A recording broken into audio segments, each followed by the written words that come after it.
An absolutely wonderful performance by Nai Barghouti and her team. Nai Barghouti, a singer, a composer, a flute player from Palestine. Here today with her own composition, Granada Calling, based on a Sufi poem and just one basic but powerful instrument, her voice. What a great way to kick off this year's Prince Claus Fund Awards ceremony.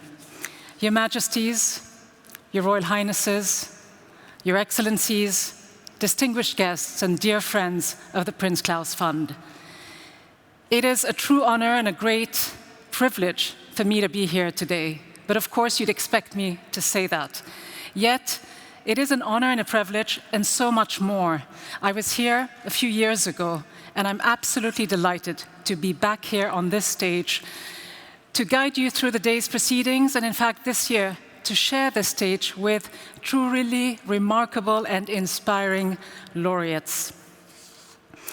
I'm Rida Fakhri. I'm a broadcast journalist and a moderator, and I'm also very happy to have escaped for a couple of days from the maddening world of politics. And if you know that I'm based in Washington, D.C., then you'll understand exactly what I mean. And if you don't, you should probably count your blessings.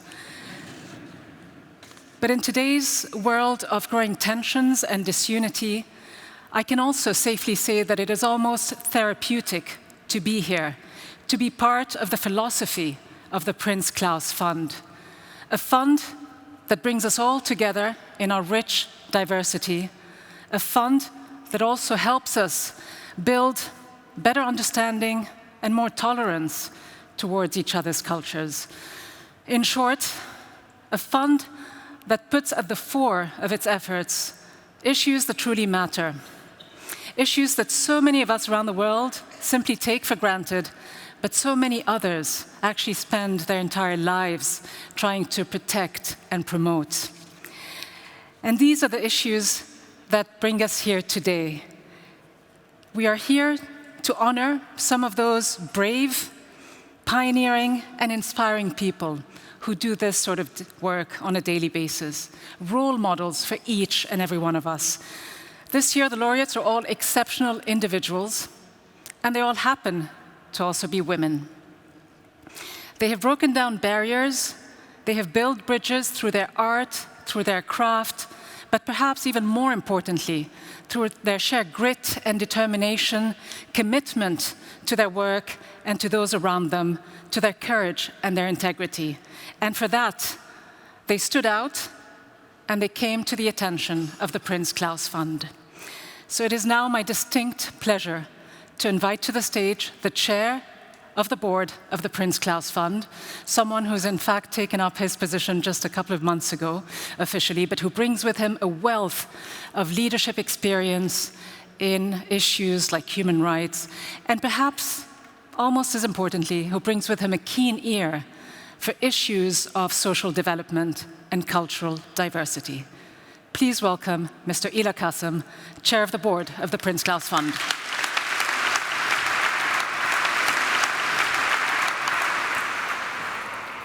Your Majesties, Your Royal Highnesses, Excellencies, ladies and gentlemen. First of all, I want to take a brief moment to express the Fund's great sadness at the untimely death of a beloved member of the Awards Committee, Djamila Ribeiro, who was a rigorous academic. He was deeply knowledgeable about African drama, literature, and culture, a vibrant personality, and a great friend of the Prince Claus Fund. His presence on the Awards Committee will be sorely missed. And now I would like to invite Djamila Ribeiro, the chair of the Awards Committee, to the stage to honor his friend and colleague.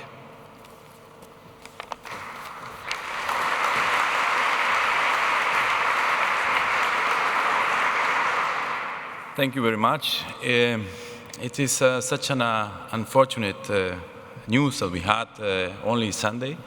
We were expecting to meet him here to be honoring all these amazing laureates that were coming today, and we had this terrible loss. What to say about Teju?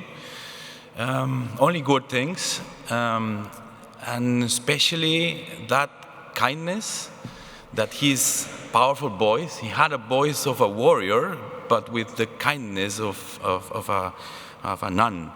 He had this amazing capacity to say the most complex things in the most simple ways, always informed. We will miss you so much, Teju. You will be here, you will be now be able to hear him through the video, so you'll see what I mean when you hear about such a voice and such a personality. So thank you for having that honor here for you also.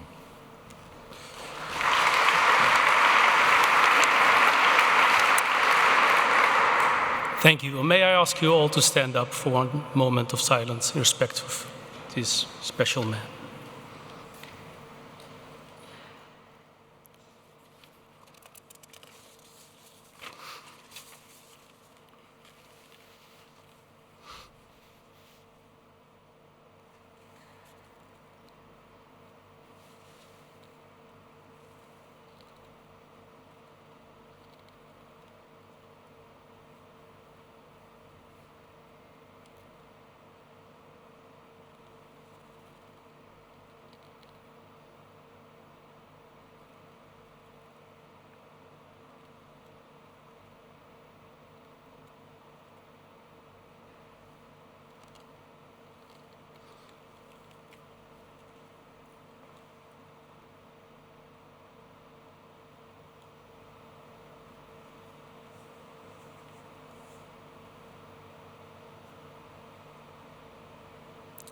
Thank you.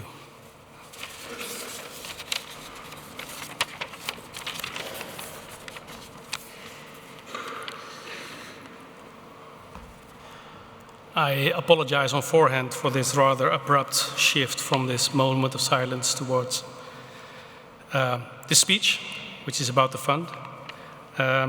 So bear with me. Again, ladies and gentlemen, dear partners and friends of the Prince Claus Fund, a warm welcome to you all. Also on behalf of Jumana El-Zain Kouri, the director of the fund, who unfortunately can't be with us today. She's not able to attend this year's events for medical reasons, but looks forward to seeing you again in the near future. In September, when I first assumed the role of chair of the Prince Claus Fund's board, I had many questions. I knew about the fund because I had served on the Cultural Emergency Response Steering Committee between 2005 and 2011. But of course, as a new chair, I still had a lot to learn. One of the insights I got is that there's a lot more to the Prince Claus Fund than I already knew about. I was happy to see that the awards ceremony that has brought us together now still is at the top of the fund's agenda. So we're here today to honor the achievements of 6 extraordinary individuals and an outstanding organizations. The laureates happen all to be women, which is significant. But we'll hear more about how that came about later during the program of today. Awards are a great reason for celebration, but they are much more than that. Awards make a statement. They encourage and support more outstanding work and give laureates as role models a much broader stage to reach new audiences with their art and alternative stories and to show the impact of their work. For the fund, offering that stage might mean doing even more than we are doing now, with and for laureates. We have started exploring those possibilities, so you'll be hearing more in the future. But the awards ceremony only happens once a year. The rest of the year, the Prince Claus Fund is very busy supporting arts and culture in other ways.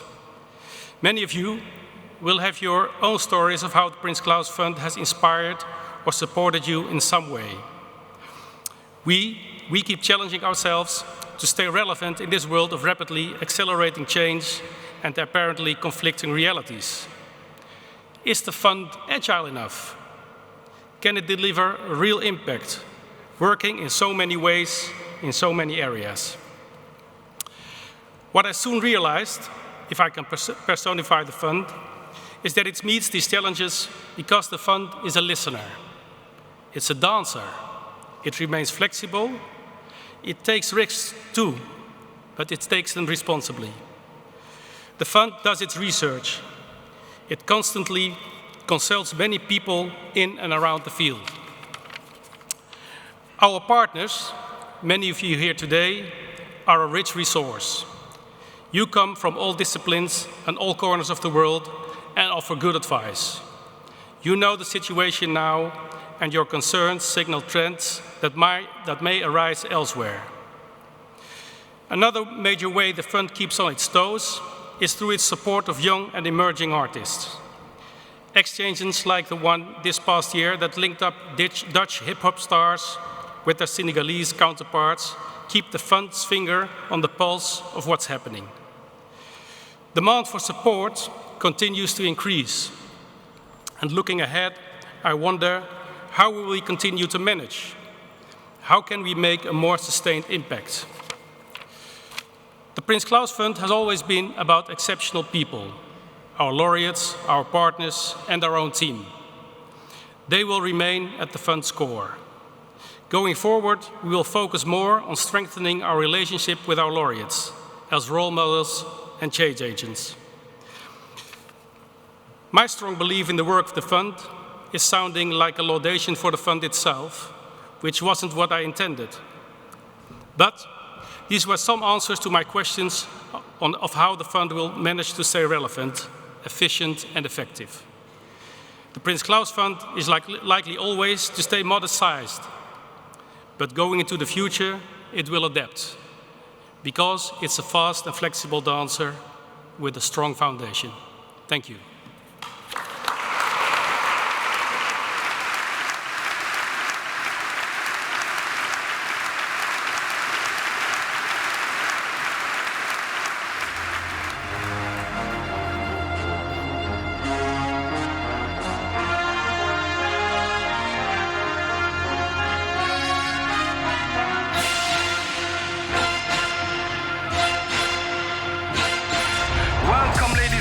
To this cultural flash news with a focus on the 2019 Prince Claus Award, a quite unique edition with only women laureates.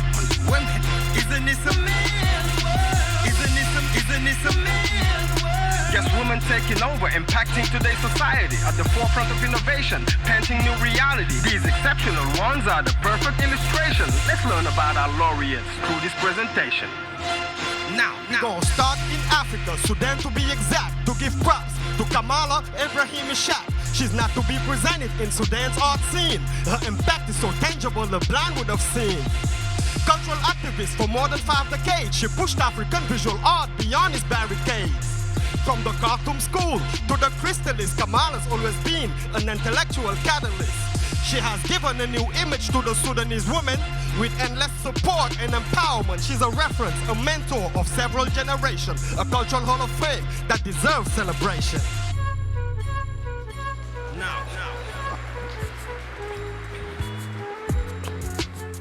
Festival that goes by the name of Documental Ambulante, taking documentary films to places they rarely go. Honored for its support for independent filmmaking and for providing new talents with tools and training. A platform raising awareness and social implication, proving that culture can socially change a nation. Now, let's go to Niger and meet Mariam Kamara, an ex-IT worker that turned into an architect, contributing to social change through building projects. Her vision aligns beauty and efficient, modern and tradition, using local materials to improve life conditions. Her style is based on the local identity and designed to give women more freedom and privacy, upgrading the lives of the middle and the low class with her genius to provide comfort at a low cost. Next on the list is Djamila Ribeiro, a public intellectual woman from Brazil. Djamila is a writer, philosopher and activist, taking stand for social inclusion and justice. She spares no energy empowering black women through the Afro-Brazilian women's rights movement. She's an online columnist, active on many platforms, taking black feminism to a further extent. She's a strong influence and communicate with brilliance. Djamila has become an inspiration for millions. Now, Anocha from Thailand, you are next laureate, an experimental filmmaker with a progressive approach. Her production might be considered for some inappropriate. She has the savoir-faire to shock and provoke. First woman in Thailand to win Best Director Award with her second full-length movie By the Time It Gets Dark. She's a mentor, supporting independent initiative, giving feminist filmmaking a different alternative. Next on the list is a writer, stage designer, visual artist, displaying critics on society to creative projects. Her name, Kouélany, from Congo-Brazzaville. She has an impressive way to treat sensitive subjects. She's honored for fostering cultural exchange, providing space for artists to interact. She's a cultural activist with ties at a wide range, putting Congolese art on the international tracks. With Atelier Sam creating links and connection, she's lighting up the path for the next generation.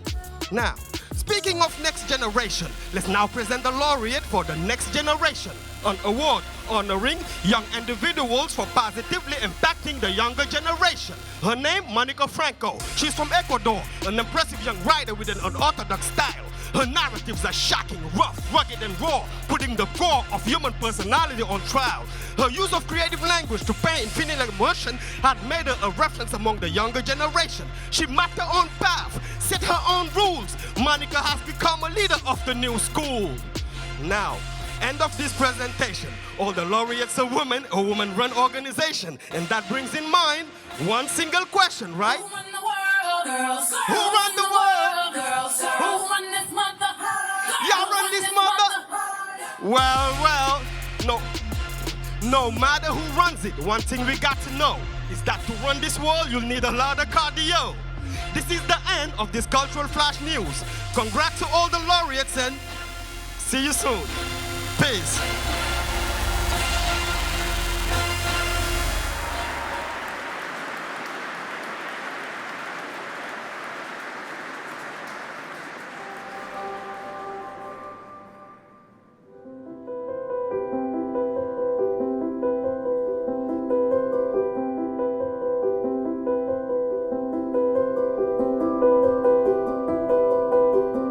Our job as Prince Claus Awards Committee is to review all the nominations we receive from many different countries, from many different disciplines. There are incredible, inspirational people, and the Prince Claus Award justifies and recognizes their work and helps them continue.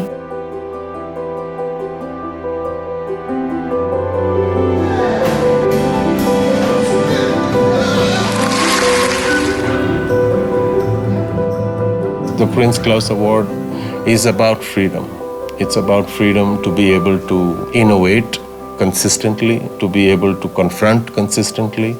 It makes me, as a member of the jury, really acutely conscious and very sensitive.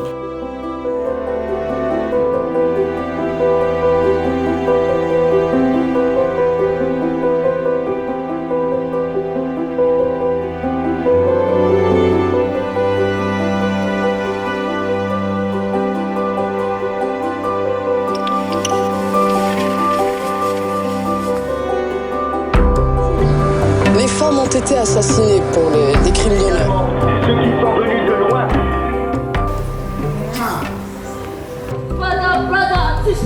I think the Prince Claus Award is very important and crucial at this time of age. And there's still a lot of work to be done. This common thread within all of them is of struggle, of hope, of joy, of refusing to back down. And I think all of that together is what makes this special.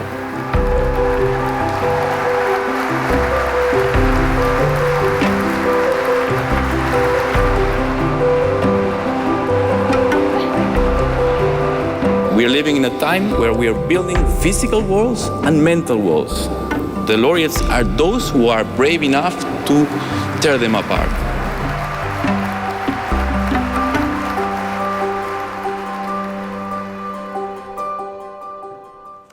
Our next speaker is someone who may have all the answers to some of the nagging questions that some of this year's laureates may still be asking themselves, and to questions perhaps that others may also be curious about, such as, why are all the laureates this year women? Someone asked me the question yesterday. To me, the answer seems pretty obvious. The chair of the Prince Claus Awards Committee, though, is our next speaker. He is a renowned architect from Peru. He's also the Dean of the Architecture School at the Latin American Arts and Science University in Lima, UCAL. It is my great pleasure to welcome to the stage once again Manuel de Rivero, Chair of the Prince Claus Fund's Awards Committee. Your Majesties, Your Royal Highnesses, Excellencies, friends of the Prince Claus Awards. This year has been very special. We received more than 100 nominations. And then we started reviewing them. We made a selection which we thought was pretty much cohesive, basically because of the fact that there were a series of inspired, brave individuals and certain institutions that not only excelled in their craft, but they were about the impact they were having in communities.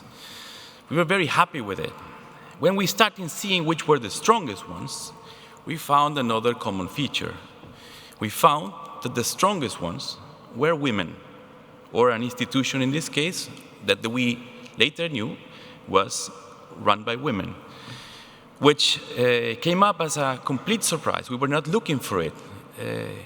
Though when you are privileged enough, as we are in the committee, to scrutinize the world of culture with so many candidates from so many regions, from so many disciplines, seems that you can see things happening. And it is not that more and more there are more discrimination or inequalities to women. On the contrary, it is that more and more we have powerful voices, powerful female voices, which are being able to talk, to show how are certain parts of the world really about. And they happen to be women. And precisely we think that's what we are here for those underrepresented parts of our planet, parts of the disciplines. So we are extremely happy, we are extremely honored that we ended up with this selection. You will see it for yourself from now on, and we just hope that you see those things that we are saying, that whenever we choose the winners, it's not about each one, but the message that you can get from this choral work that ends up being this selection.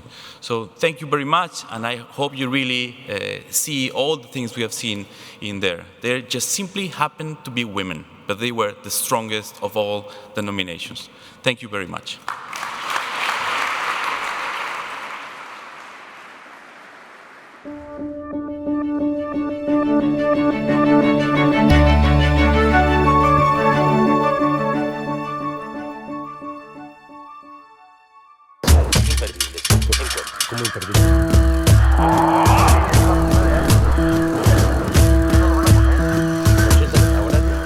Ambulante es un festival de cine documental itinerante que viaja alrededor de diferentes lugares. Tendremos documentales de todo tipo, políticos, sociales, de música, para niños. Que seleccionará una producción. What I think is really special, beginning with these Hollywood stars and now organized by so many courageous women, is that they take the cinema out of the cinemas and into the public spaces, in the mountains, but also in the metro stations, public parks, community halls, university campuses, and all these very special, unique, high-quality films are in this way accessible for people that usually don't get to see these films.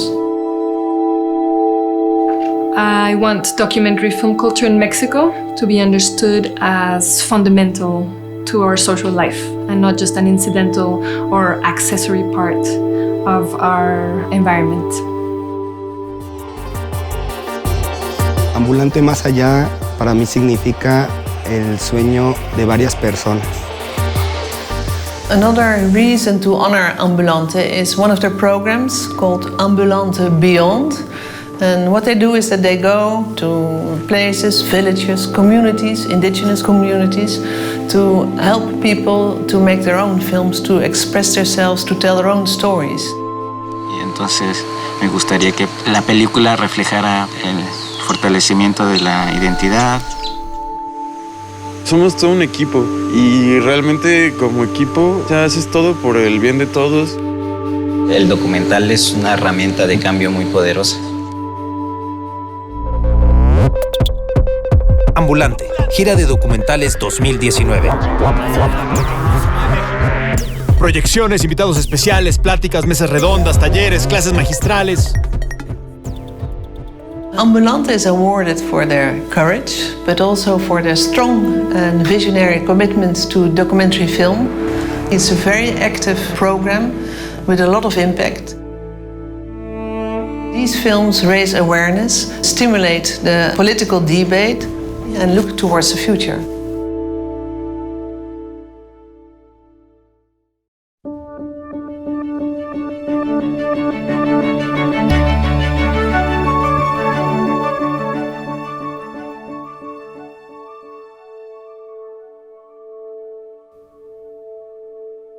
Mariam Kamara is an architect from Niger.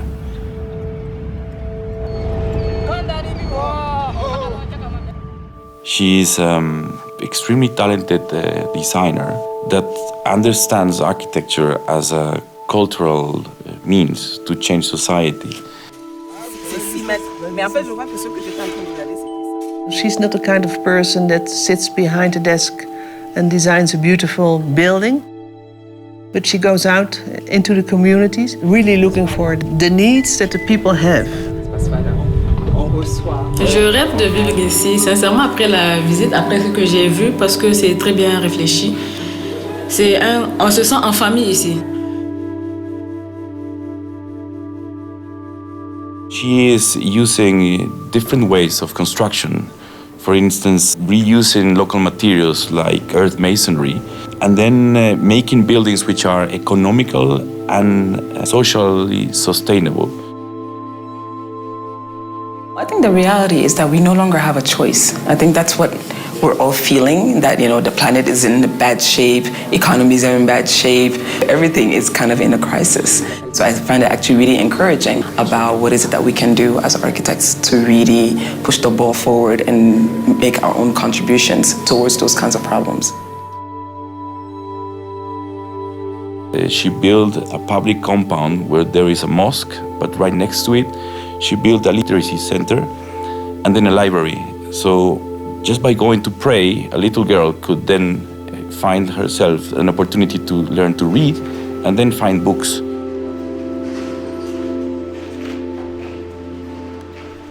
And she made a proposal for a loitering space for young girls to be outside, to go to the market, to the libraries.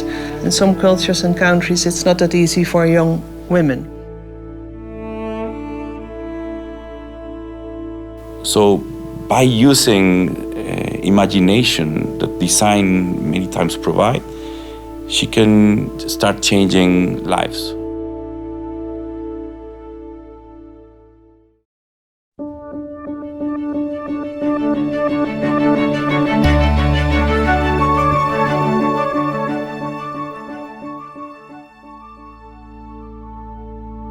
Bill Kouélany is a writer, stage designer, and artist from Congo-Brazzaville.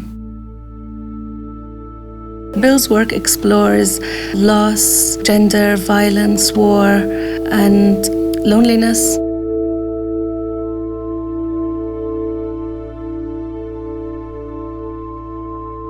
She expresses this and explores this through working with collage, stitching, painting, and various mediums. But this idea of stitching and coming together is almost a kind of repair of what has been lost.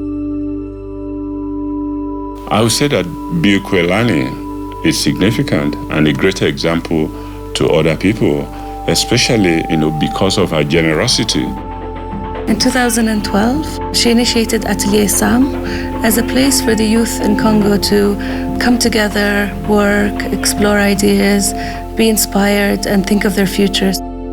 This is really significant in an environment where there are very little resources and where the artistic scene is dominated by a few figures who are mostly male. Talent, je les détecte, je booste parfois avec mon côté parfois un peu brutal. Moi, je peux être parfois très brutal, mais quand je suis brutal, ça signifie que je t'aime.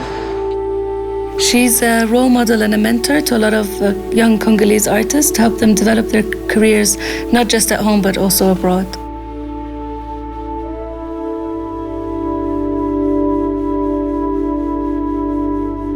She also continues to produce original work. And in that regard, she's a master stylist, continually innovates. And in this way, she's seen as a really, great example to master by younger artists.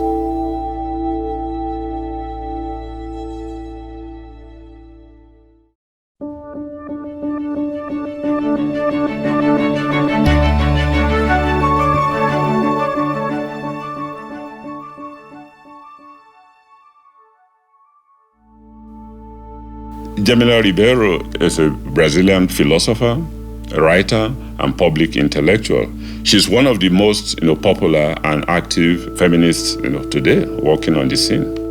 Se a gente ainda olhar a questão educacional, a gente tem um abismo muito grande em relação a brancos e negros, a questão da desigualdade salarial também altíssima, né? Mulheres negras ganham até 70% menos do que homens brancos no Brasil. What is special about Djamila is that she's drawing from her personal life, addressing a certain kind of erasure of not just black African women, but black society in South America, in Brazil specifically. Aí tem uma frase de uma jovem negra que ela é brilhante, ela já participou de um TED, que é a Mónica Ojeda, que me marcou muito, que ela disse: eu nunca fui tímida, eu fui silenciada. Então, ter direito à voz é ter direito à humanidade. Então, quando eu não tenho direito à voz, a minha humanidade está sendo negada. Mas se mulheres negras, pessoas negras não falam, mulheres não falam, que tipo de sociedade que a gente está constituindo? Porque serão sempre os mesmos a falar. A gente não rompe com a norma branca e masculina. Most of the things she's talking about have great applicability, to this contemporary world we're living with, because the intersectional thinking she's proposing among race, class, gender, and inequality applies, globally. De ver uma pessoa negra assim, fotografada, as pessoas acham estranho. Se fosse uma pessoa branca, certamente as pessoas não iam achar estranho. É como quando eu comecei a escrever, eram mais mulheres que me abordavam, negras e brancas. Mas de uns meses pra cá, alguns homens me abordam. E a primeira vez pra mim foi um susto. Um homem branco me parou na esquina de casa e falou: nossa, Djamila, te leio muito. Comecei a refletir sobre meus privilégios.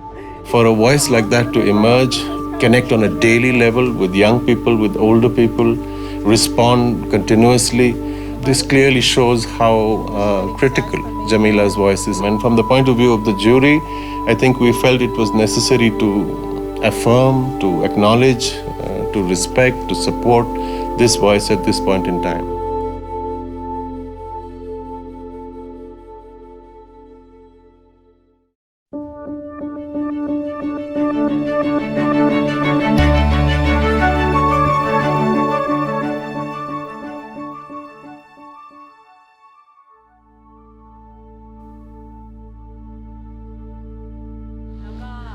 Anocha is a filmmaker from Thailand. She's a young filmmaker, female filmmaker, very courageous woman. Here's a filmmaker who is searching for her own voice in a way that is completely experimental, in a way that reaches to a real contemporary situation in Thailand. She's saying that a cinema is a machine for memory and history. I think what is remarkable about her is how she has been pushing several boundaries of aesthetics, of storytelling, of her own politics, of expression, and creating a kind of an amazing, fantastical hybrid form of cinema. It may be noted, Mr. Prime Minister, that under your able guidance and leadership, Singapore has made a great stride forward towards greater prosperity and welfare of her people.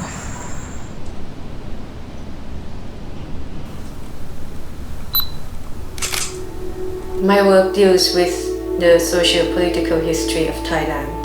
I try to ask important questions that I feel need to be asked in Thai society. Hey, อะไรอะ ลงมาได้แล้วสหาย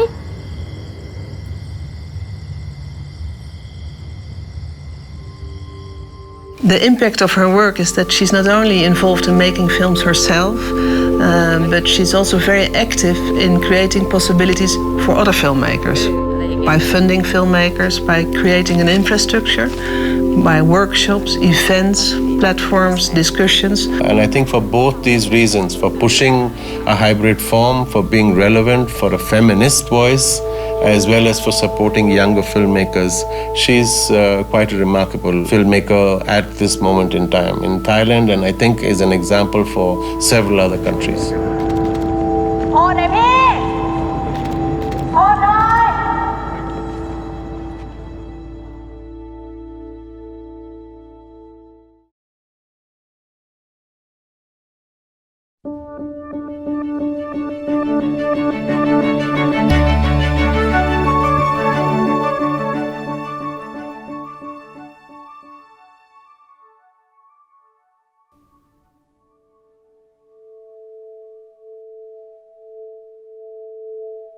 Mónica Ojeda is a writer from Ecuador.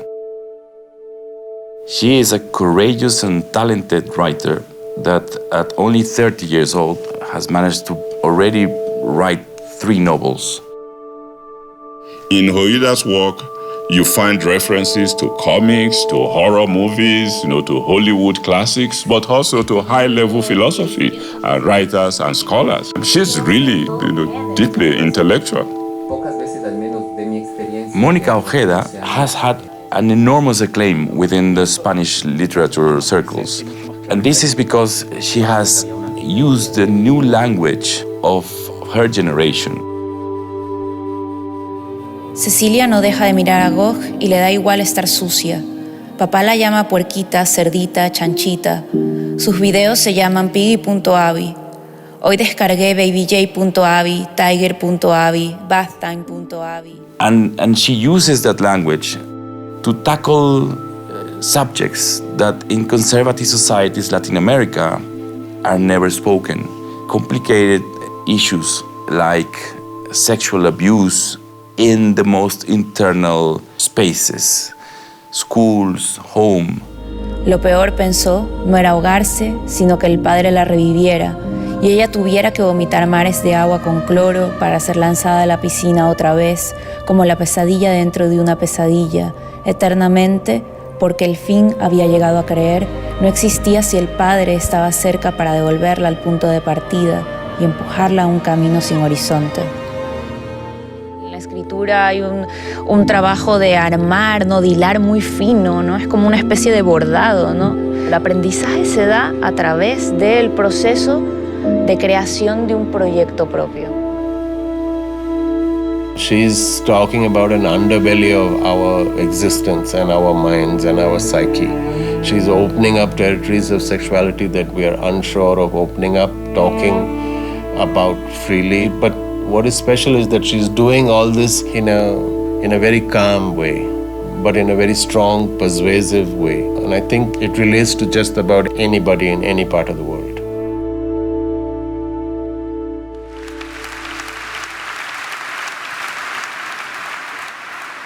So these were, as you just saw, this year's laureates. I'm sure you'll all agree, a uniquely talented and deeply committed group of women from different parts of the world, different regions, constantly and continuously challenging themselves and those around them. It is now my honor to invite His Royal Highness, Prince Constantijn, the honorary chair of the Prince Claus Fund, to the stage. Your Royal Highness.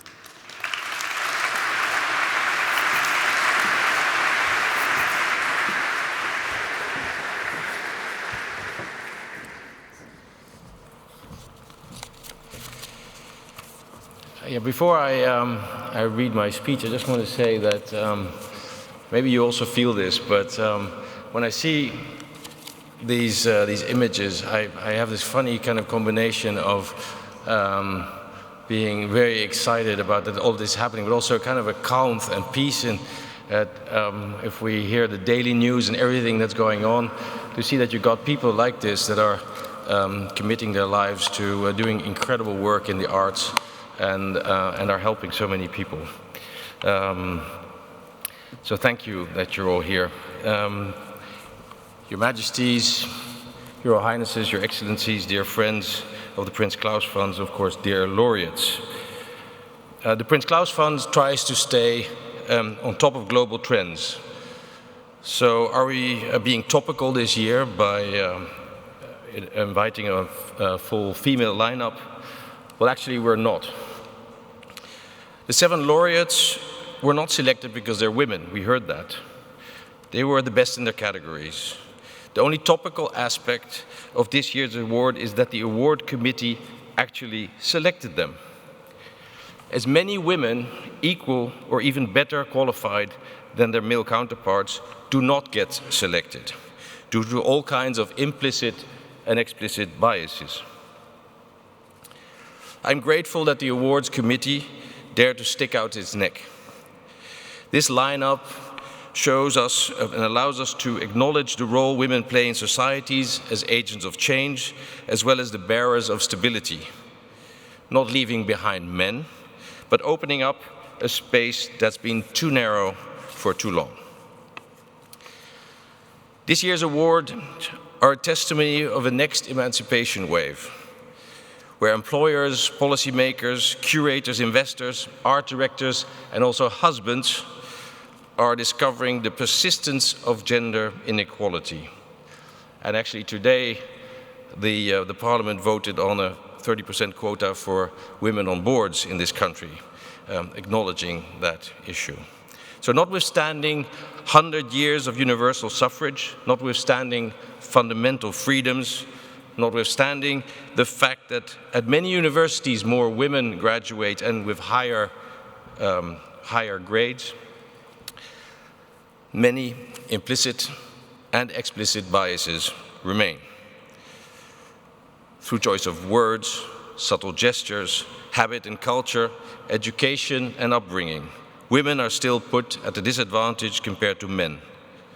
Still, most monuments and street names are dedicated to men. Collections of major contemporary art museums are dominated by male artists. Salary gaps remain. Women are a minority on boards, whilst globally women are still in charge of running households and education. And most men still think they are naturally do a better job at governing our banks, our businesses, and our governments and cultural institutions. And people have often asked, also related to these monuments and names, well, where were the women? Where were those great poets, painters, writers, and composers? And now we're slowly rediscovering them across cultures and across time. Take Sappho in the 5th century before Christ, who wrote poetry that we still read today. Or Enheduanna, a Sumerian princess who lived 2,000 years before Christ, who was a priestess and a writer in Mesopotamia. Hildegard von Bingen, a Benedictine abbess, philosopher and Christian mystic, who is known as one of the best composers of 12th century sacred music. And at the same time, in what is now Syria, Fatima el-Samarqandi was a scholar and a personal counselor to King Nur al-Din Zangi. Painter and poet Guang Daosheng lived in the 13th and early 14th century in China. And in the Renaissance in Europe, produced a number of female artists like Catharina Hemmesen, the 16th century Flemish painter. So when you start looking, we actually do find a look. And it's just that history seemed to have forgotten them. And once someone is aware of these biases, then there is no way back. At least not if you're a decent person, institution, company, or government. Once you know, there's no excuse not to act and speak up. Not acting amounts to willful neglect. And I never considered myself a feminist, because I always aspired to be a humanist. I believe in the equality of people and their right to exploit their talents and their opportunities. I'm also deeply convinced in the power of diversity. And evidence shows that diversity in general, which includes much more than gender, is a force for good. Diverse teams, they innovate faster, build more sustainable solutions, and are more receptive to external factors. The laureates we celebrate today are exceptional people. They should be role models to us all, and especially to other women. And don't let them be an excuse to assume that their success is proof of gender equality. There is still a long way to go, also here in the Netherlands.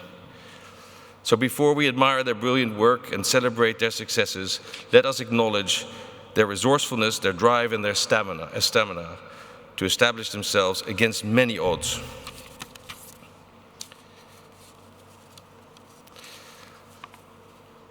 Kamala Ibrahim Ishag was one of the first women to graduate from the School of Fine Art, Applied Arts in Khartoum in the 1960s. She broke out of the traditional Khartoum school and formulated a new philosophy, the Crystallist Manifesto, in which she explored the spiritual lives and experiences of Sudanese women. She overcame family pressures and social expectations and had to wait for decades to get international recognition. When Bill Kouélany established Les Ateliers SAM in 2012, it was the only multidisciplinary contemporary art center in Congo-Brazzaville. She has kept it alive and thriving in the male-dominated art scene, which she aims to make more egalitarian by fostering young artists and offering scholarships to women. Djamila Ribeiro had to experience that the road of an Afro-Brazilian woman is littered with hurdles. However, Djamila managed to overcome these and gain recognition as a prolific essayist, public intellectual, author, television and online columnist, and one of the most influential leaders in the movement for Afro-Brazilian women's rights. And as one of only a handful of Thai female filmmakers, Anocha Suwichakornpong became the first woman in 2017 to ever win the Best Director Award from the Thailand National Film Association. She set up a film fund committed to promoting underrepresented voices, particularly supporting women filmmakers. Mónica Ojeda is fearless of taboos and has made the world her oyster. She demonstrates the new opportunities that female writers have and is a role model in redefining boundaries. And finally, surprisingly, Mariam Kamara doesn't cite gender as the major obstacle for her project in native Niger. Rather, the popular belief that all things that come from the West are modern and much better than the things that come from Africa. That was the barrier that she had to overcome. So let us be aware that women all over the world are still struggling and fighting for their rights. In honoring our laureates, we also honor them. The fund supports such role models as change agents because we believe in people and the power of diversity of mankind. Each of us has at least the potential to change the world. Let us be inspired by this year's laureates and empower others in doing good. May I now invite the laureates to the stage.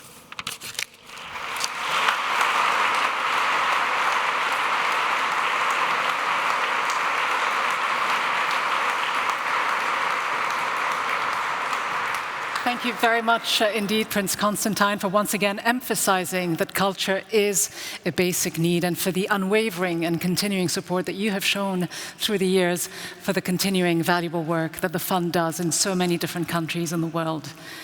His Royal Highness, Prince Constantijn, will now present the 2019 Prince Claus Awards to the laureates. Your Royal Highness, and so we begin with Ambulante from Mexico, receiving the award on behalf of Ambulante. Please welcome Paulina Suarez, its director.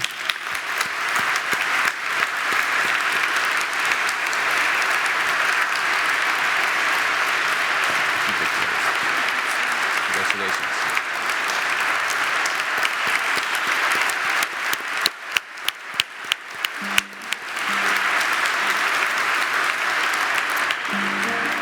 The next award goes to Mariam Kamara, an architect from Niger.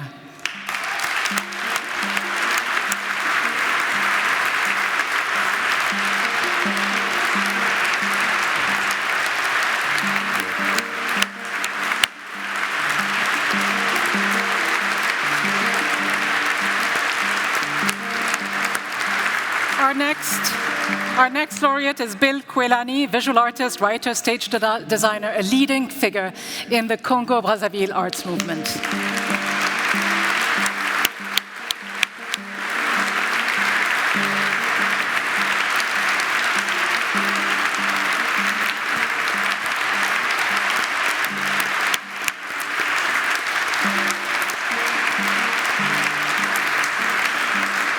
Next to receive her award is Djamila Ribeiro, a philosopher from Brazil, who is one of the leading voices in the Afro-Brazilian feminist movement.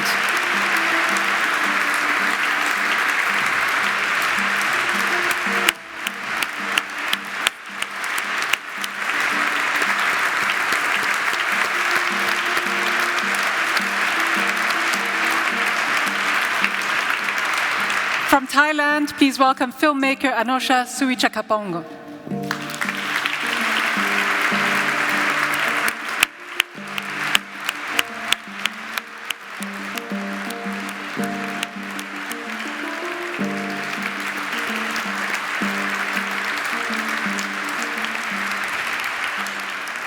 And last, but certainly not least, the Next Generation Award is presented to Mónica Ojeda Franco from Ecuador.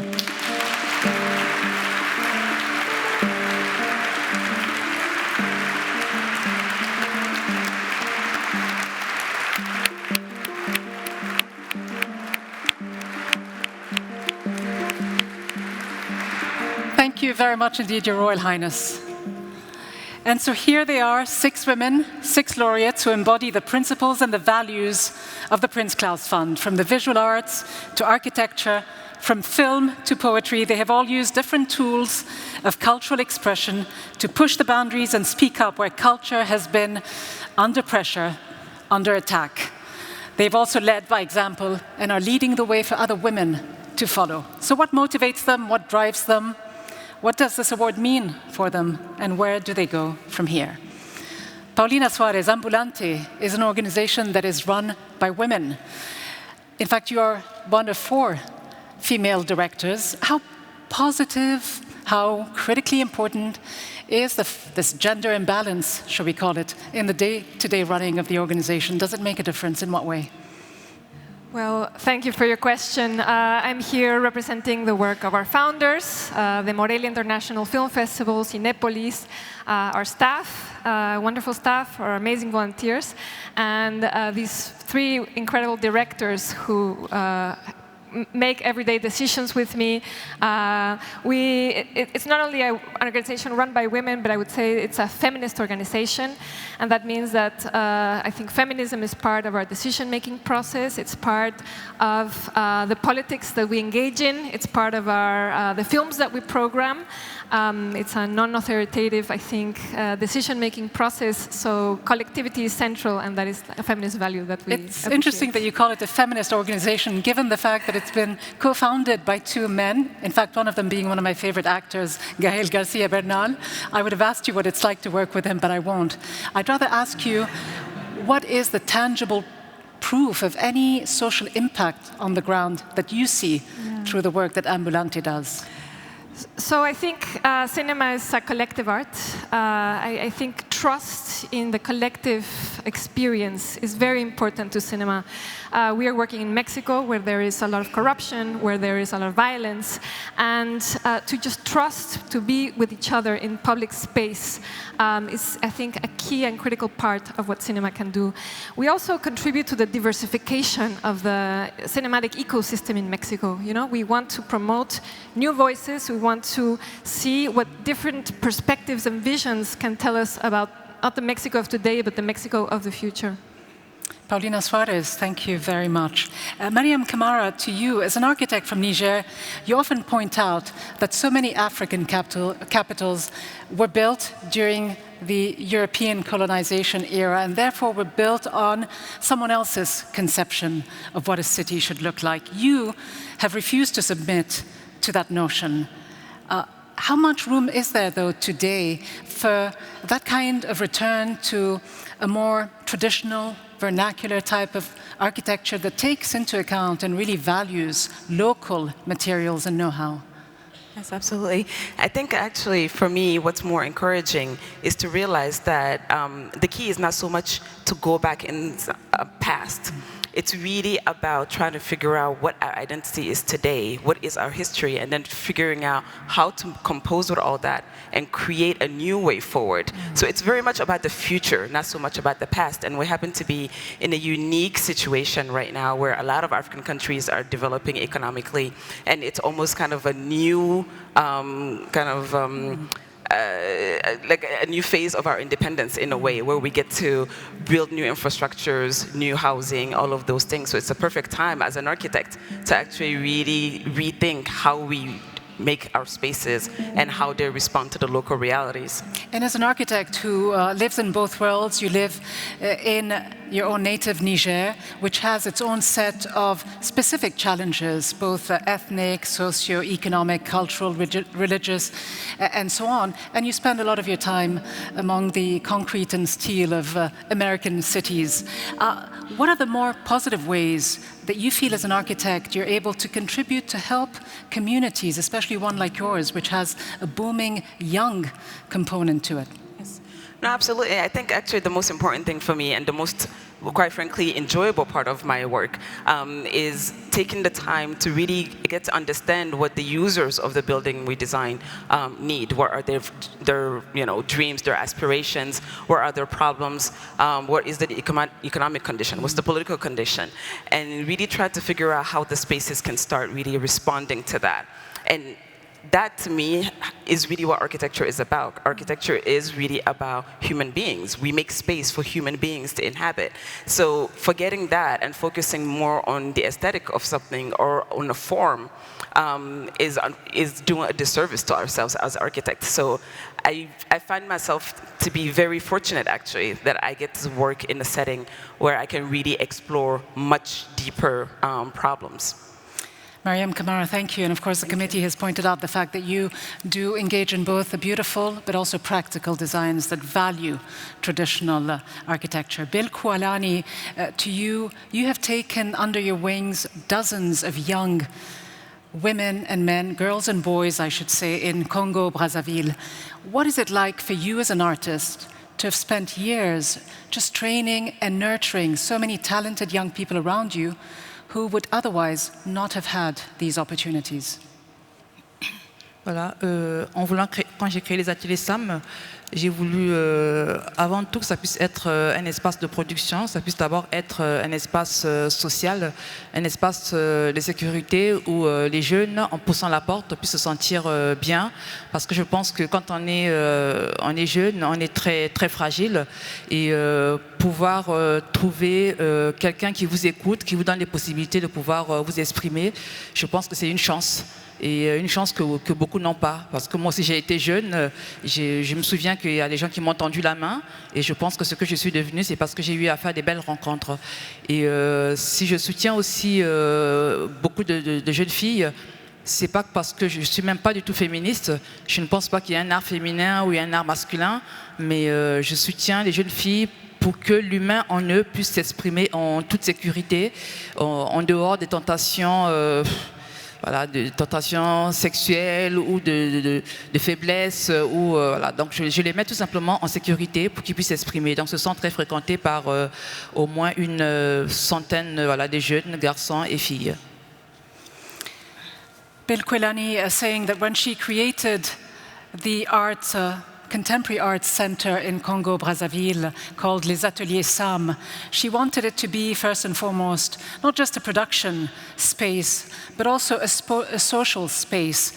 She says, when you are growing up, you are particularly fragile, as we've all been at some point in our lives. She says, I wanted to give these young people a chance to give them my hand, to bring them into this home that she created. She says, I'm not at all a feminist, but I do like to support girls, women, because they are the minority within the group of students who come through the doors of Les Ateliers Sam. I wanted to nurture them, give them the kind of security that they so desperately need. And this is something, Bill Kouélany, that you've been doing for the past 8 years, since you launched Les Ateliers Sam, almost entirely on your own, with very little outside help, if any at all. It cannot be easy looking forward, and with so many young people, dozens, you've said 100 or more, counting on you to continue your mentorship towards them, counting on you to continue to provide them with the materials, the space that they need. How do you see the future? Is this just a symbolic award, or can it be used to open other doors in the future for you? C'est clair, effectivement. Bon, quand on ouvre un centre comme ça, moi je l'ai ouvert avec mon cœur, mais je ne pense pas que c'est le cœur qui donne voilà, des matériaux aux jeunes. Donc j'aimerais que ce centre ait la possibilité d'aller loin, aller au-delà de ma personne physique. Je peux partir, mais j'aurais aimé que ça soit laissé une certaine sécurité donc, à ces jeunes. Donc j'espère que cette fragilité dans laquelle je travaille, dans laquelle ces jeunes évoluent auprès de moi, puissent rencontrer les oreilles, les écoutes, qu'on puisse évoluer dans une certaine sécurité. Bill Kouélany saying that she opened the center those few years ago, but that you cannot sustain a place like this just through the heart. She opened it from the heart, but of course one needs much more than that to be able to continue the legacy that one has built, to be able to provide the material and the space that these young people need. She says, I hope to leave them with a certain legacy, with a certain sense of security that hopefully will help them in their journey as they evolve from aspiring into full-fledged artists and socially well-integrated human beings. Bill Kouélany, thank you very much. Djamila Ribeiro, you often say that we need to talk about inequalities before we talk about diversity. And you've also been saying something that I suppose many of us had never heard before, that in a country like Brazil, 90% of the books that have been published in the last 40 years were all published by white men. How do you explain that? And how difficult is it to change this reality?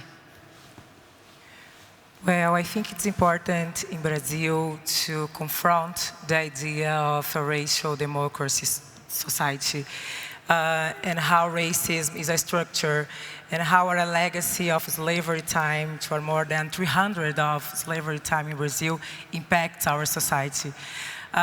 It's very hard in Brazil to publish a book, not to write a book, as Conceição Evaristo, so important to write says in Brazil. That's why I am a writer who publish other writers. I coordinate a seal, Sueli Carneiro Seal, in honor to Sueli Carneiro, who is an important intellectual in Brazil. And I also coordinate a collection of books called Plural Feminisms, with didactic language and affordable prices. I have already published 7 authors in this collection, and we do works in public schools, in poor communities, in different regions in Brazil, talking to people, and also create critical reflections that are important and accessible to these people to think about their reality, because I think in the power of the collective, and you can do anything alone. That's why I think it was important to me to coordinate all these initiatives. And you do often emphasize the collective aspect of freedom and solidarity, much beyond the individual aspect. How do you democratize knowledge, though, in a country that is so deeply divided along these racial and social inequality lines, where, as you have said in the past, the colonial view of the Afro-Brazilian community has been shaped for decades and is often justified to continue the kind of prejudiced, racial way of looking at a black person in Brazil? And that's why I think it's important to create different possibilities of existence. It's not only a theoretical work, because when people see me in Brazil, they get very surprised when I say that I have a master in political philosophy. And why did it happen? Because black women in a colonial view were constructed in a way that fixes in some places. That's why I think it's important to create other kind of theoretical works, because when you do that, we are creating different possibilities of existence that do not fix us in this place of sexualization or sexualization on the way to think black people only in specific places. So to confront this idea, I think it's important to create new kinds of perspective, new kinds of knowledge, and also to confront a knowledge that denies us humanity.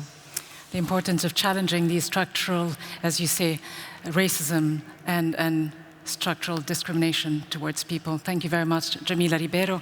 On to you, Anocha Suwichakornpong. You were the first woman in Thailand to have received the Best Director Award at the prestigious National Film Association. How difficult was it for you as a filmmaker to break into this heavily male-dominated film industry? Well, to be absolutely honest, I hadn't really thought about it so much in the beginning. It was something that I wanted to do, so I just went for it. The longer I spent working in film, the more I began to notice the lack of female creative personnel in the industry. So I just went ahead and do my job. But when I was in the position to recruit more female crew, then I tried to give them the opportunities. Yeah, so in the beginning, I must say it was a little bit difficult for me. But now I think the situation is changing a little bit. Yeah. Is it becoming easier to make films about taboo subjects as well, beyond the gender imbalance? No, unfortunately, because I mean the situation in Thailand is really precarious. We're going through many societal and political changes, and yes, and there is more suppression, unfortunately, among the artistic community for us to really do our creative work. But I think it's all the more reason that we have to try even harder. Anocha Suwichakornpong, you're obviously trying hard because you've also created a fund that actually helps first-time female directors really break into this film industry.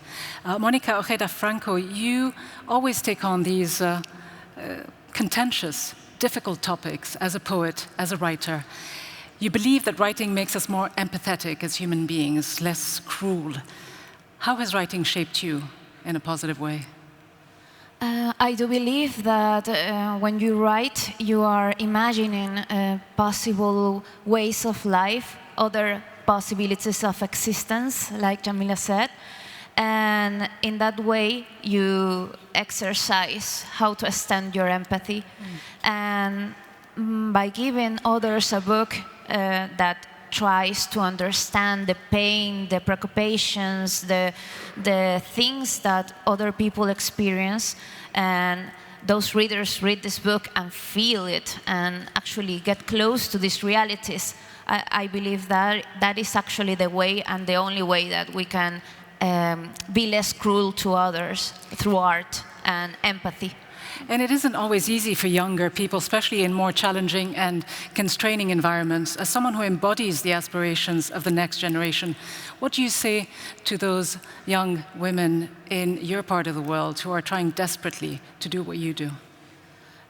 I believe that right now there are so many young writers, young women artists and writers in Ecuador that are being brave and are breaking the silence, because in Ecuador it was hard to be a woman and to write because of the sexism in the media. So I believe right now women are just doing it, even though they are scared sometimes about the consequences of talking about some topics, specific topics.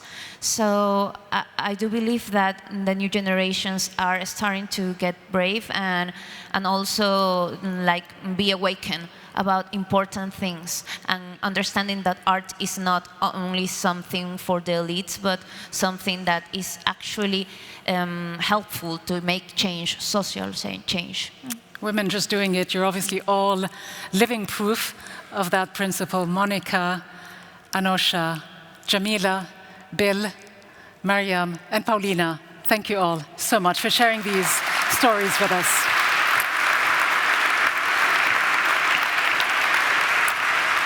The 2019 Prince Claus laureates.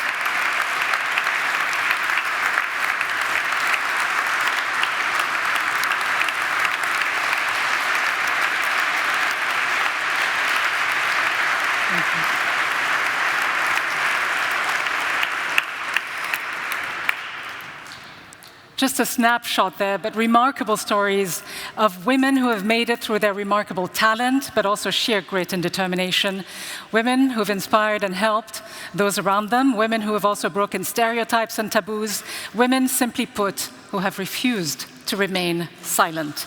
So it is truly wonderful to have met this year's laureates, each one of them working in a difficult environment, and each one of them finding creative ways of turning difficulty into opportunity. And that is why they have all been selected this year. Now, our next act is a performance by Mahsa Vahdat. She is a musician, a singer, and a strong advocate of freedom of expression. She's a renowned artist who is originally from Iran. She has traveled the world, though, and has settled in so many different places it's hard to keep track.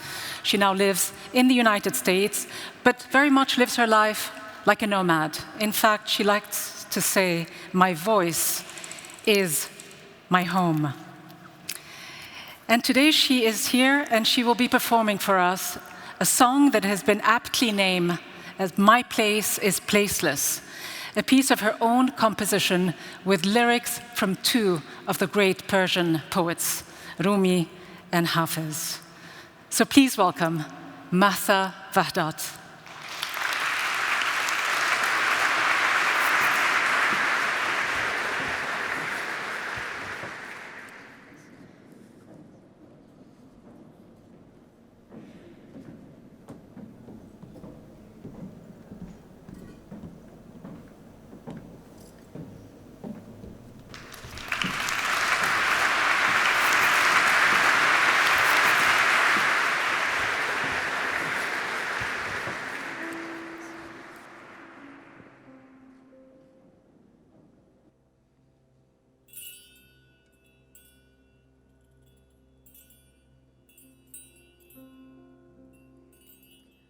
چه تدبیر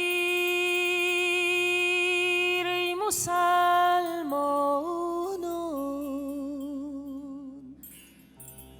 که من خود را نمیدانم،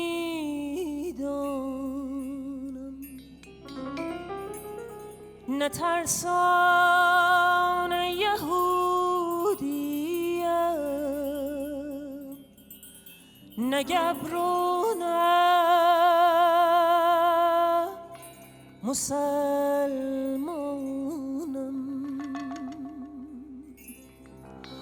نه شرقیم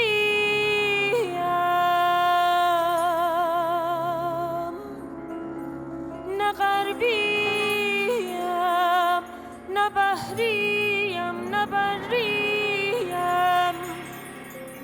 نظر کان طبیعیم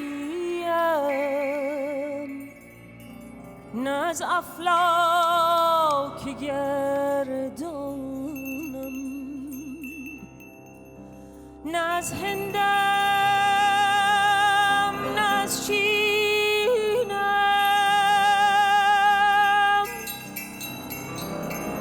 نه از بلغار و سقسینم نه از ملک عراقینم نه از خاک خراسانم نشانم بی نشان باشد مکانم لا مکان باشد نشانم بی نشان باشد مکانم لا مکان باشد نه تن باشد نه جان باشد نه تن باشد نه جان باشد که من از جان جانانم.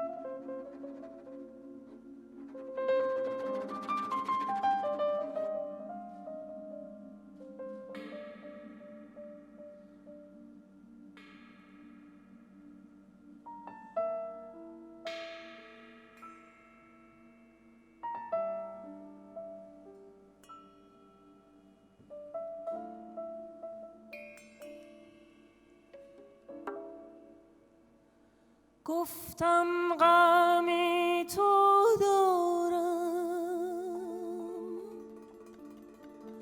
گفتم غمی تو دارم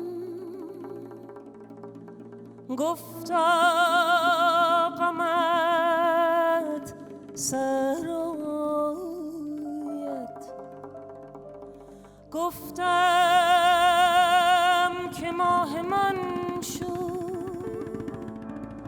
گفتم که ماه من شد گفتا اگر برایت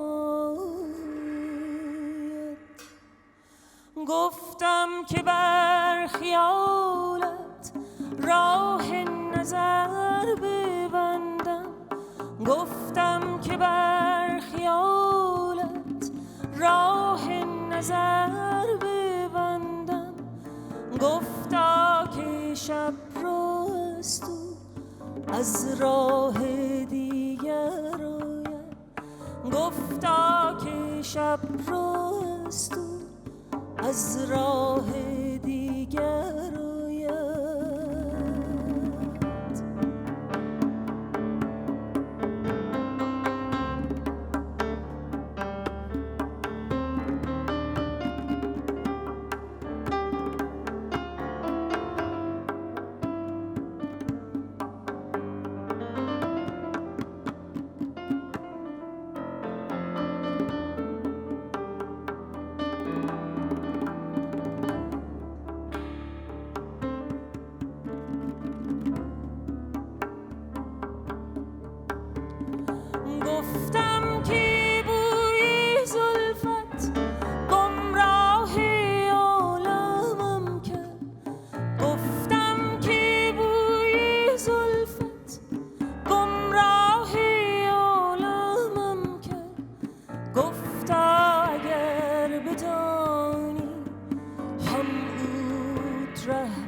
گفتم غمی تو دارم گفتم غمی تو دارم گفتا غمت سراید گفتم که ماه من شد گفتم که ماه من شد گفتم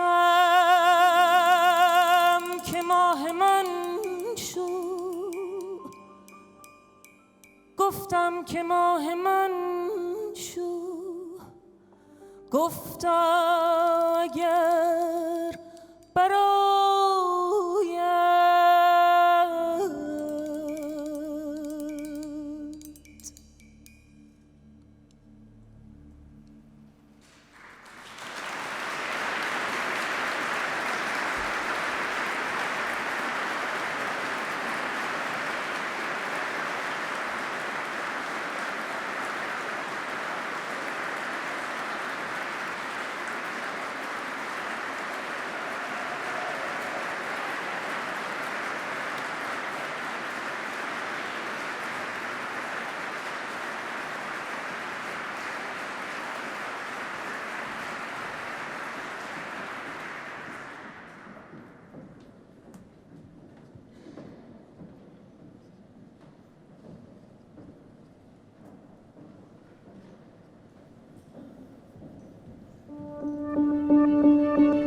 نحن اتولدنا في بيت المال هناك في بدرمان في بيت المال الطفولة بتاعتي في بيت المال هنا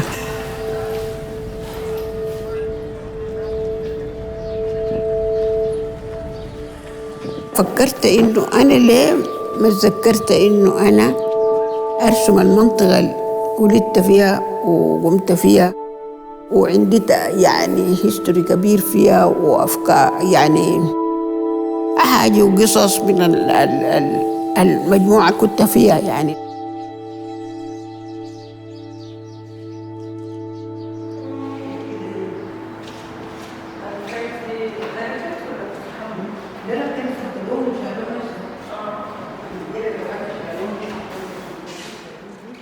كمالا مشروع الفني هو مشروع خاص جدا ومستمر واستمر طوال عقود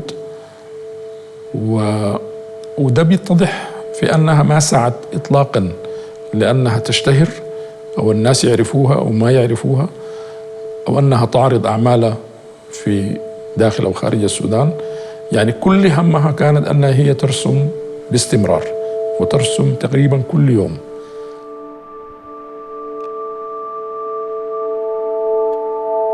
هي كانت باستمرار بتنتج وما كان بيهمها إنها هي يعني المدرسة تتخطى في نسق معين أو في مدرسة نقدية معينة أو في كده أو حتى ما يسمى بالكريستالية اللي هي واحدة من الفاوندرز هي واحدة من المؤسسين لها زي ما شفنا في البيان. البيان الكريستالي بيتكلم عن حرية مطلقة وعن كون شفاف أكثر منه بيتكلم عن أنساق وبناء بصرية معينة يعني. The Chrysalis group was actually a conceptual stance against this traditional form of art and the Sudanese male-dominant art scene that was happening in Sudan, including the Khartoum school.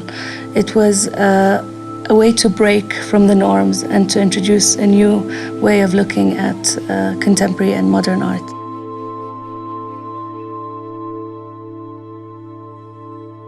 If you look at the Crystalist Manifesto, the reasons are quite clear.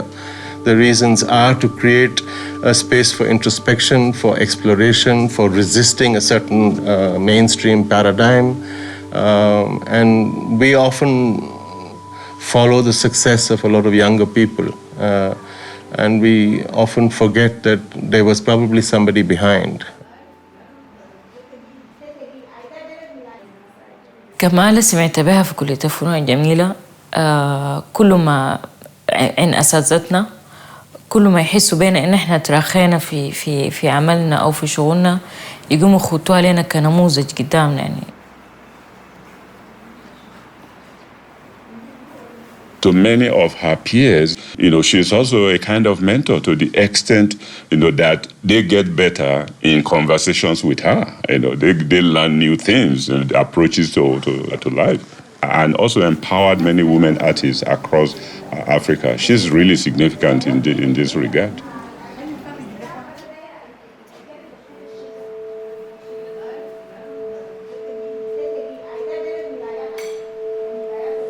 يعني أنا بشتغل يعني ما باخد فكرة مسبقة إنه هتطلع كده اللوحة دي، لا أنا بشتغل فيها وهي تطلع زي ما تطلع. In one of her paintings, she has, it's a painting that she painted in the 70s and then repainted again in the 2000s. So you have these layers of women around a table where the tablecloth has been painted in the 2000s. So this idea of coming back to painting is really important to Kamala. She would sign her paintings twice with 2 dates because the idea for her that a painting can always develop, it's never finished. Sometimes أنا ما بوقف حتى لو ما ضروري أرسم كل يوم مثلا لوحة ولا أعمل حاجة كبيرة ولا كده، إن شاء الله أشيل لي ورقة بس أخطط فيها خطوط كده يعني عشان يكون في continuation للعمل. من الشغل ما بدعب جد يعني when I am painting ما بدعب.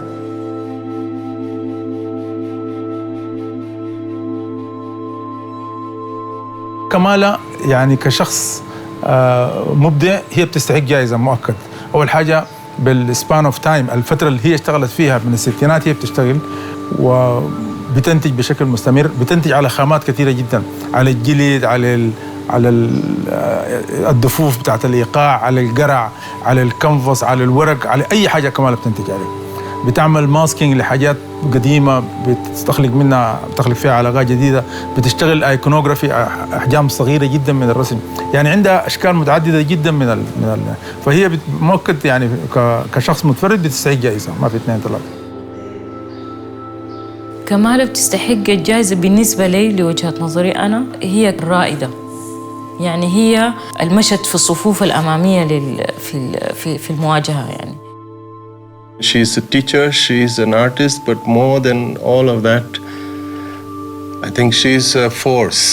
She's a force for many decades, and a force not just in her own work, but a force behind many other people.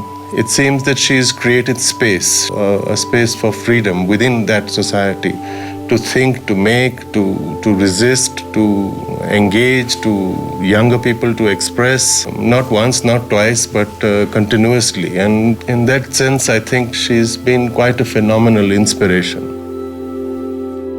فأنا بفتكر إنه ما قاعد أوقف وإلا ما بكون عندي ذات ماتش يعني أعمال للدرجة دي يعني، وهو بقت جزء مني يعني مش مسألة إنه أنا برسم لأنه I have to، لا برسم لأنه it is part of me بقت.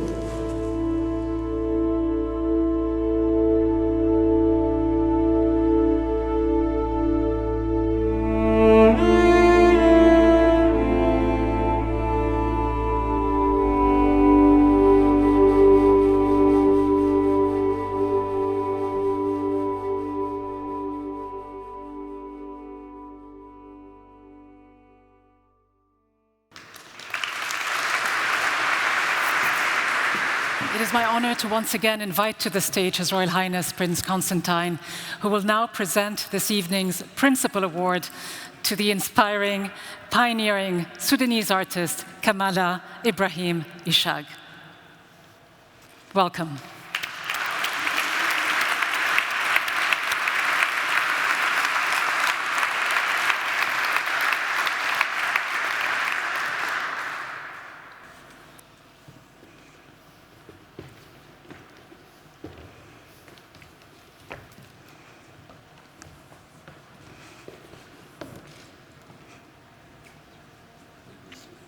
Yeah, should I take your bag?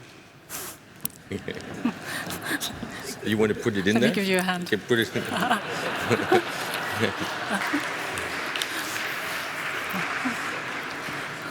first we do this.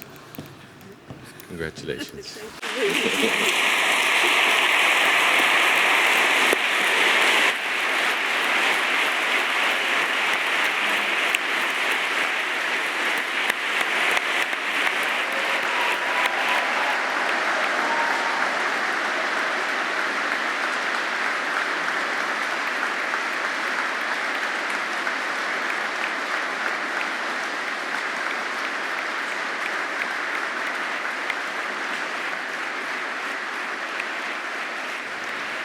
Thank you, Your Royal Highness. Can I invite you, our Principal Laureate, Kamala Ibrahim Ishag, to say a couple of words here at the lectern. تفضلي.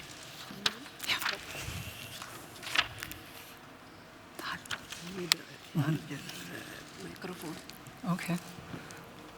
تفضلي.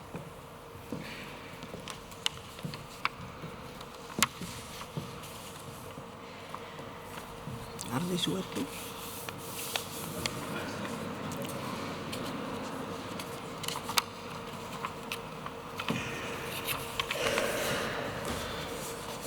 Your Majesties, Royal Highnesses, Excellencies, ladies and gentlemen, on behalf of Sudan, my people, and on behalf of the Sudanese artists, I wish to express my utmost gratitude to the Prince Claus Fund for the honor they bestowed on me. It is indeed a humbling experience to be awarded the Principal Award for 2019. I also wish to thank all the members of the jury of the Prince Claus Fund for the award they thought I deserved. I also thank the Netherlands and its people, and more specifically the staff of the Prince Claus Fund for their kind hospitality and the care with which they have surrounded me, my family, and all my friends and guests since we arrived. When I received the first call to inform me about the award, I thought it was just a hoax, and at best a joke from a friend. And then I asked the two ladies who called me, why me? Seeking an affirmation, I contacted a friend and a colleague who indeed confirmed and assured it was not a joke. So thank you. Thank you, Jumana, and thank you, Fariba, for being bearers of the good news. The award could not have come at a more appropriate time, as the Sudanese people have achieved a major victory after a revolution that set an example for the whole world.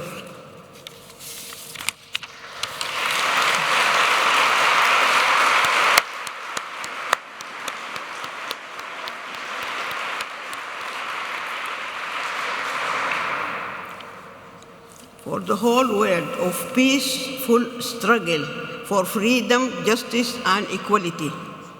So with this in mind, I wish to dedicate this award to Sudanese people, and most specifically to the hundreds of young women and men who sacrificed their lives, and to their families who suffered the loss, so we can achieve such a victory on the road to restoring peace and justice. Among those,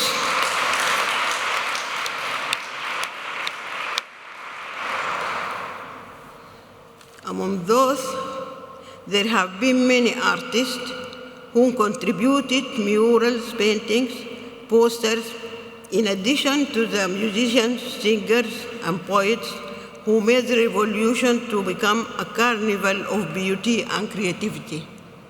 Finally, I wish to express my utmost gratitude to my family, friends, and everyone in this room for being here tonight.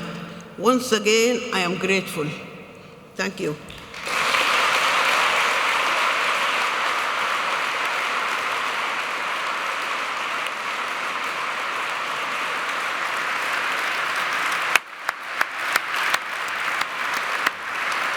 pen. Congratulations. Congratulations. You're wonderful. Thank you very much. That was truly inspiring, Kamala Ibrahim Ishag. Congratulations on this honor, this well-deserved, if belated recognition of an extraordinary body of work. Oh, the handbag, of course. We will make sure she gets it. And the award, of course. Thank you.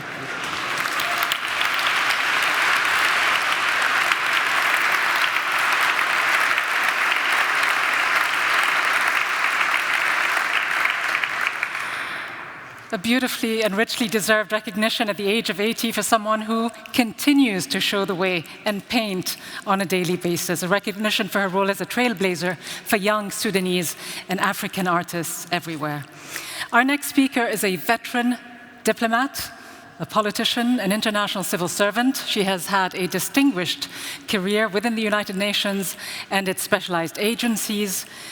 It is my pleasure to invite to the stage the Netherlands Minister for Foreign Trade and Development Cooperation, who also happens to be the first woman foreign minister of the Netherlands, and someone I've always wanted to meet. Please welcome Sigrid Kaag.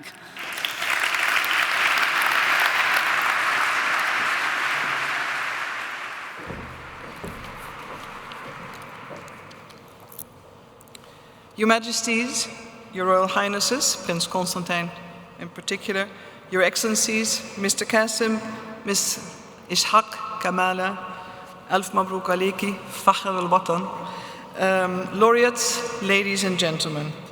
I feel very humbled to be speaking after Kamala, but I'll do my best, because there's a message also on behalf of the government. And of course, it's about the power and beauty of art. Art is dangerous. It's always been dangerous, at least for leaders in society that fear hearing and feeling certain truth. Even today, in some states, plays like Hamlet and Macbeth offend censors because their 400-year-old storylines of informers, palace coups, and political murders seem so dangerously relevant. And I can't imagine a greater tribute to the enduring power of art. Because art is about everything around us, about life, and including the ways in which we are ruled or misruled.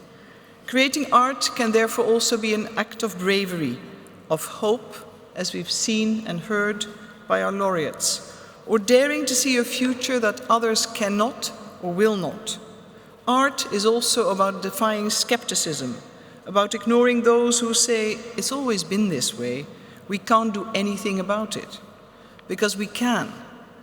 The Nobel Prize-winning author Czesław Miłosz wrote that skeptics often get it wrong because our natural tendency is to place the possible in the past. We look backwards. But some of us, and our laureates certainly, dare to defy the presumably unmovable order of things and achieve what was thought to be impossible. Often these people are artists. They stand at the forefront of radical changes in society because art stirs us, it moves us, it makes us reconsider reality of today, and as such allows us to see things in a different light. Change is not possible without it. I'm reminded of Poland in the 1980s when protests against the government reached a fever pitch. Anti-government slogans were sprayed on the side of buildings and were continuously painted over, leaving white spaces on countless walls.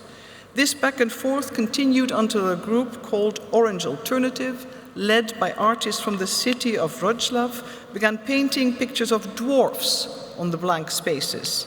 The government, feeling it was mocked, ridiculed, banned the dwarfs. This started the revolution of the dwarfs, where protesters shouted that there is no freedom without dwarfs, and the government issued orders, uniquely in world history, to arrest all dwarfs. These protests inspired people all throughout Poland to continue their resistance. So art had created a new reality. That ability to rework reality is why artists still stand at the forefront of peaceful resistance and demands for meaningful change. To achieve what was thought impossible is the work of artists, of people who can envision what that was previously not there, who dare to create it, and who inspire others to follow their lead. And it's been said so many times, and I'd just like to reiterate it. I think I'm very honored and humbled to be in the company of this celebration to mark your achievements, and of course the brilliant artists and leaders and thought leaders who create these movements. And I'm also delighted that all this year's laureates are women, not because any effort, as was said, was made to select them, but because a growing number of women are finding success not only in the world of culture, but they're breaking the barrier of silence, of exclusion, of being forgotten and silenced, and they raise their voice. Too many, countless, and more shall come. So there's a growing number, 50% of the world's population after all, is here. Some are artists, some are politicians, some of them are business leaders, but all are to be counted, each and every one. So this year's prize has conferred an award on a woman who has devoted her whole life to culture and art, who's always been a champion of women's rights, as women's rights are human rights, even at a time when this was difficult and dangerous. One more, Kamala Ishag from Sudan. And during the revolution, she supported young women creating murals in Khartoum, and she continues to coach and support young female artists in their work. Kamala's life runs parallel to her country's post-colonial history. She's lived through Anglo-Egyptian rule, the celebration of independence in 1956, and more military coups than one would like to count, and a devastating civil war. But she's always let her brushes do the talking, sharing her knowledge and her wisdom through art and culture.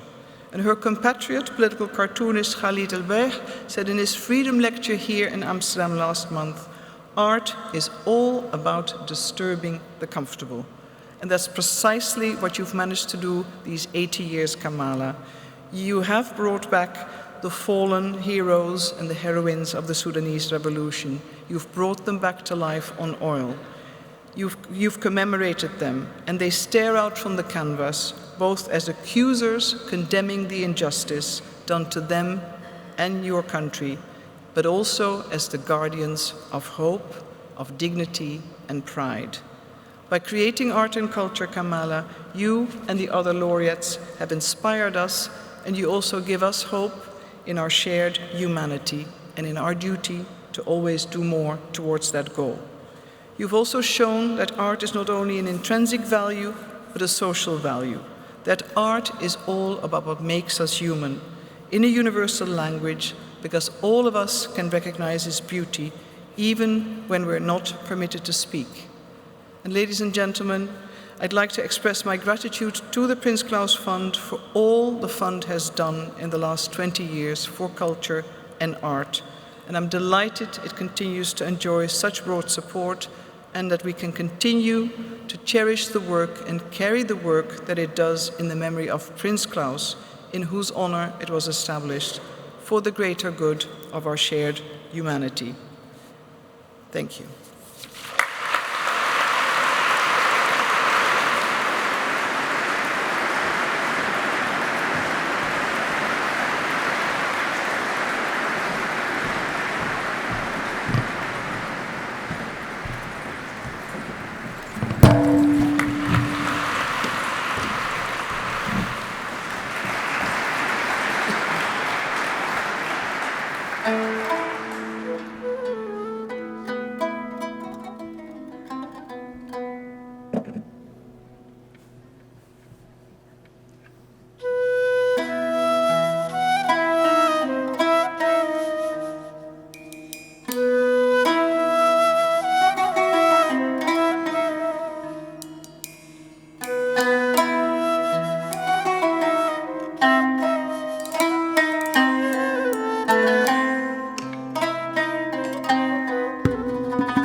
آسمارانی تعبانی يا قلب خير هواك عرمه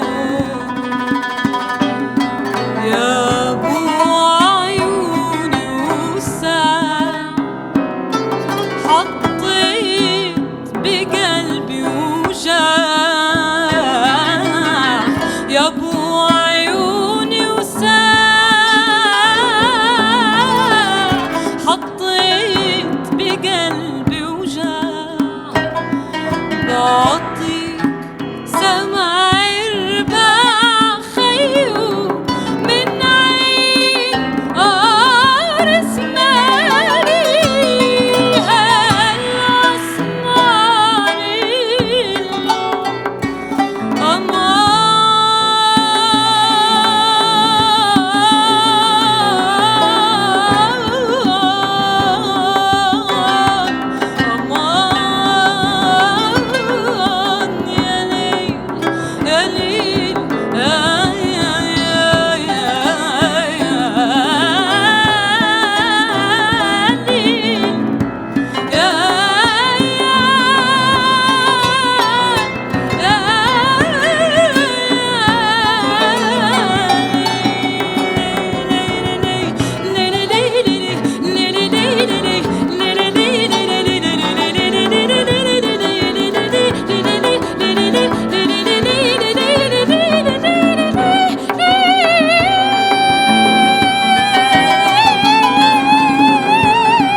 سرگشته و سادایی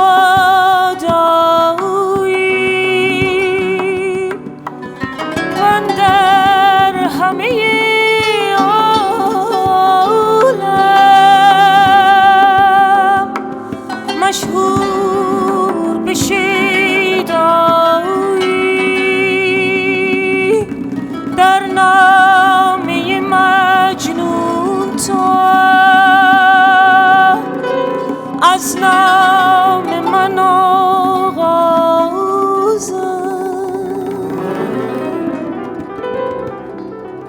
ای زمین ای زمین گر عشق منی بار سنگین تو شد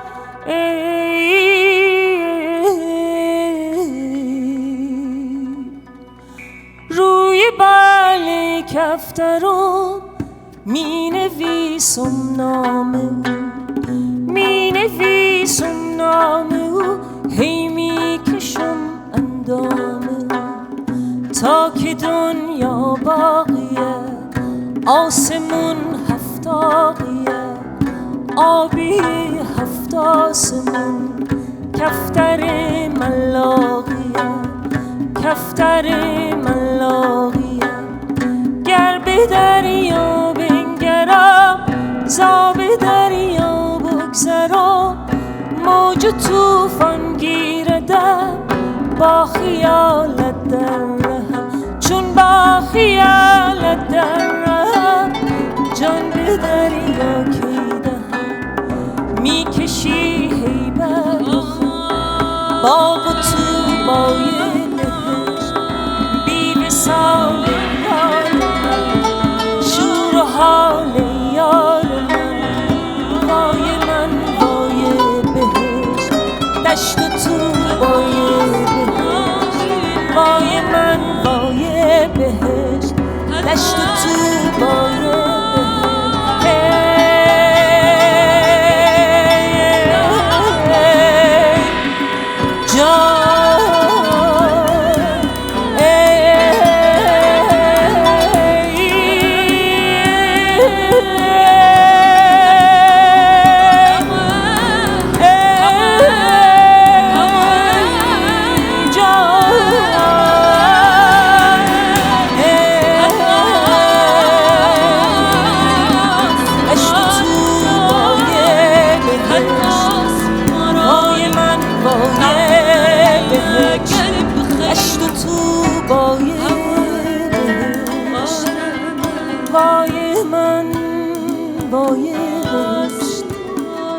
میکشی هی بر رخم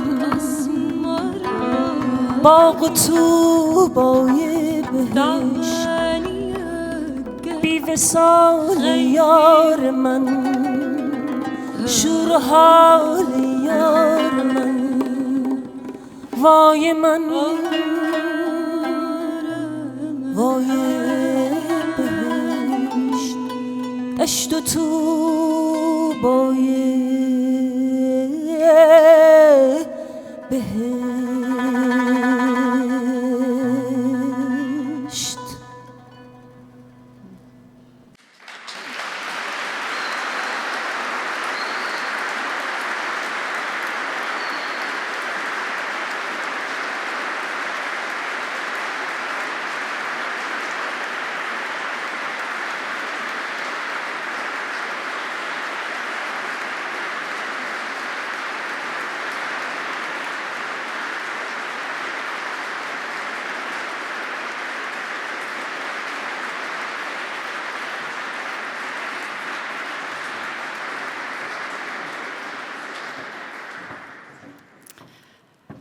And so on this wonderful note and with this powerful performance by two wonderful artists performing together for the very first time, we come to the end of this year's Prince Claus Fund Award ceremony. And so, of course, a few words of thanks for the support of so many individuals and organizations. So on behalf of the Prince Claus Fund, allow me all to thank the royal family and the Royal Palace for hosting us here today. Warm thanks as well go to the Dutch Foreign Ministry and the Dutch Postcode Lottery for their continuous support. Thanks too to the fund's torchbearers, corporate sponsors, international and domestic partners, and institutional collaborators for their financial and moral support. And thank you to Amsterdam's luxury hotels and KLM for bringing us and bringing all the international partners here to Amsterdam safely and making us feel very much at home. A big thank you to Richard Messina and his production team for setting the stage and producing this ceremony. As always, thanks to Irma Boom for her unflagging help in design. Our warm gratitude, though, also goes to the awards committee, without whom this evening would simply have not been possible. And of course, the contributions of all the nominations and advisors, the hard work of the researchers with the unenviable task of sifting through all these fantastic nominees and coming to the difficult process of selecting the laureates. Special thank you to the awards program coordinator, Fariba Derakshani, for her unmatched dedication and for her wonderful and hardworking team. Many thanks too to the fund's board and to Ila Kasem, who has taken on the role of chair recently with warmth and enthusiasm. And last, but certainly not least, thank you to all of you for being here and for supporting the fund's continuing belief in the positive role of culture. I hope you will all enjoy the reception immediately following this. But when you do leave the palace, please do not forget to pick up your own handmade bags, beautifully embroidered by Palestinian women from villages in Palestine and camps in Jordan.